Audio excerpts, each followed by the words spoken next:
Okay lang na hindi maging perpekto. Ang importante ay maging totoo ka sa sarili mo. Tanggapin mo lang kung sino ka, pati na ang mga pagkakamali mo. Lahat tayo nagkakamali at okay lang yun. Ang mga pagkakamali ay natuturo sa atin ng mga bagong bagay. Gawin mo ang mga bagay na gusto mo at maniwala ka sa sarili mo.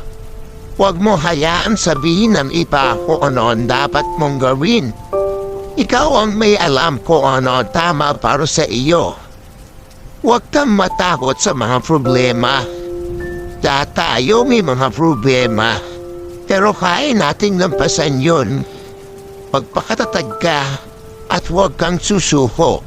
Ikaw ay malakas at kaya mong harapin ang anumang hamon.